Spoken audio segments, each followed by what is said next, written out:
당뇨병 진단을 받고 가장 먼저 드는 생각 중 하나는 이런 겁니다. 술. 이젠 완전히 끊어야 하나요? 사회생활을 하다 보면 술자리는 피할 수 없고 집에서 혼자라도 하루 한 잔이 위로가 될 때도 있습니다. 그런데 정말 당뇨 환자에게 술은 독일까요? 오늘은 술이 우리 몸, 특히 당뇨병 환자의 혈당에 어떻게 작용하는지, 그리고 술 종류에 따라 무엇을 피하고 무엇은 선택할 수 있는지 구체적이고 실질적으로 알려드리겠습니다. 술이 몸에서 하는 일과 혈당과의 관계입니다. 술은 간에서 분해됩니다. 그런데 이간이 알코올을 처리하는 동안 혈당을 유지하는 가장 중요한 기능인 당 생성이 멈춥니다. 쉽게 말해 간이 술 처리하느라 바빠서 당을 만들어내는 기능이 중단되는 겁니다. 이로 인해 혈당이 급격하게 떨어질 수 있습니다. 특히 식사 없이 마시거나 인슐린이나 당뇨약을 복용한 상태에서 음주할 경우 저혈당 쇼크가 올 수도 있어 매우 위험합니다. 반대로 술 종류에 따라 당분이 많이 들어있는 술은 혈당을 순식간에 급상승시키기도 하죠. 이렇듯 술은 혈당을 올리기도 하고 떨어뜨리기도 하는 정말 예측하기 어려운 양날의 칼입니다. 여기서 우리는 당뇨와 관련한 인슐린 저항성에 대해서 먼저 알아보는 시간을 갖겠습니다. 인슐린 저항성은 당뇨병, 비만, 고혈압 같은 대사 질환의 핵심 원인 중 하나인데 이해만 잘해두면 건강관리 방향이 완전히 달라질 수 있는 개념입니다. 인슐린 저항성이란 쉽게 말하면 인슐린이 몸에서 제 역할을 제대로 못하는 상태를 말합니다.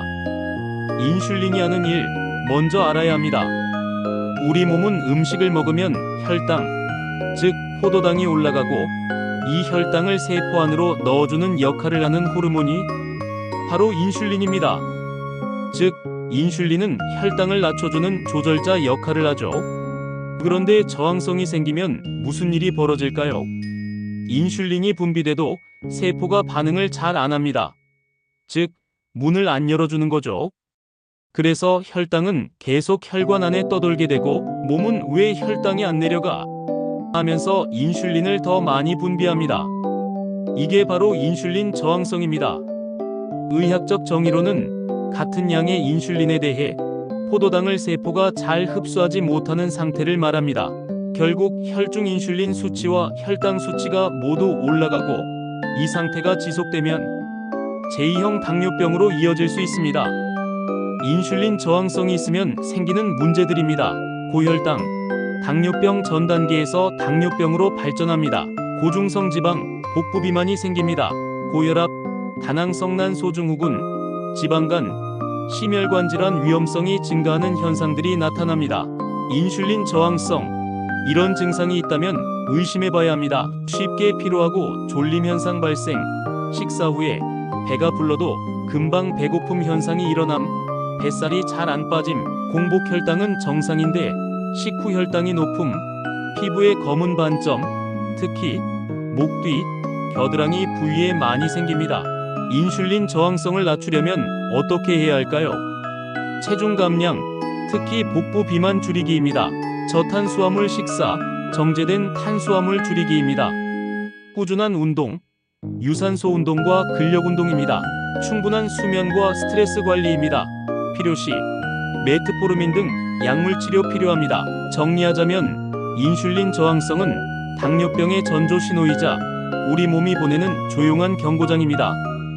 초기에는 혈당 검사로도 잘 안 잡히는 경우가 많아 생활 습관을 조기에 바꾸는 게 핵심입니다. 그러면 인슐린 저항성과 당뇨의 상관관계에 대해서 이해를 하셨다면 술과 당뇨는 어떤 관계가 있는지에 대해서 자세히 알아보겠습니다. 실생활 상황, 특히 회식 자리에서 흔히 마시는 술들입니다. 회식 자리에서 가장 흔하게 마시는 술, 바로 소주와 맥주죠. 이 두 가지 당뇨 환자 입장에서는 어떤 차이가 있을까요? 소주는 당분은 거의 없습니다. 하지만 알코올 도수가 높아 간의 활동을 빠르게 억제합니다. 그래서 공복에 마시면 혈당이 뚝 떨어질 수 있죠. 거기다 삼겹살, 곱창 같은 기름진 안주와 함께 마신다면 인슐린 저항성이 더 심해질 수 있습니다. 반면 맥주는 겉보기엔 순하고 마시기 쉬워 보여도 실제로는 액체밥이라고 불릴 정도로 탄수화물과 당분이 매우 높습니다. 500cc 한 잔에 들어있는 당질은 밥 한 공기 이상입니다. 혈당을 순식간에 올려버리기 때문에 당뇨 환자에게는 가장 위험한 술 중 하나입니다. 전통주와 막걸리는 건강한가요? 어떤 분들은 이렇게 말합니다. 그래도 막걸리는 전통 발효주니까 건강하지 않나요? 안타깝게도 막걸리는 당뇨에 별로 좋은 선택이 아닙니다. 막걸리의 주재료는 쌀입니다. 발효 과정에서 쌀 전분이 당으로 바뀌고 거기에 시판 제품은 대부분 단맛을 위해 추가 당분이 들어갑니다. 한 병에 들어있는 당질은 40에서 50g 이상입니다. 당뇨 환자 입장에서는 단숨에 혈당 폭발 수준이죠. 게다가 부드럽고 시원한 맛 때문에 쭉쭉 들어가서 과음 위험도 매우 높습니다. 전통주라는 말에 속지 마시고 반 컵 이하로 맛만 보는 수준에서 멈추는 것이 좋습니다. 그렇다면 마셔도 괜찮은 술은 어떤 게 있을까요? 그럼 도대체 뭘 마셔야 해요? 이 질문에 많은 전문가들이 공통적으로 추천하는 술이 있습니다. 바로 레드와인, 그 중에서도 드라이 와인입니다.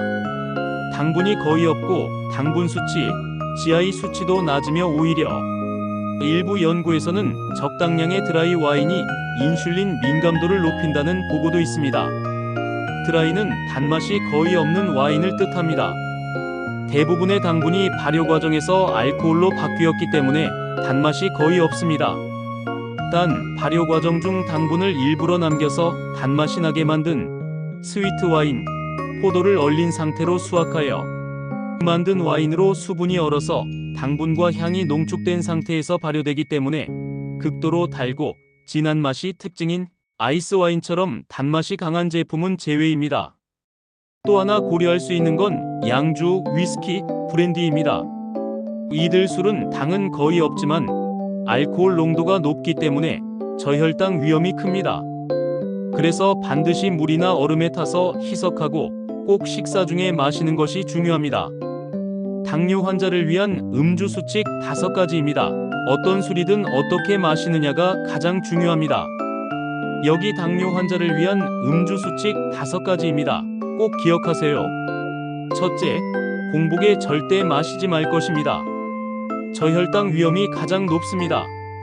둘째, 술은 식사 중에 함께 마시기입니다. 혈당 변화 완화에 도움이 됩니다. 셋째, 무조건 천천히 적당량만 마시기입니다. 남성은 하루 한두 잔, 여성은 한 잔 이하가 좋습니다. 넷째, 단 음식, 맥주, 막걸리는 피하는 것이 좋습니다. 가장 혈당에 나쁜 술들입니다. 다섯째, 혈당 측정기를 지참하고 2시간 후 체크하기입니다.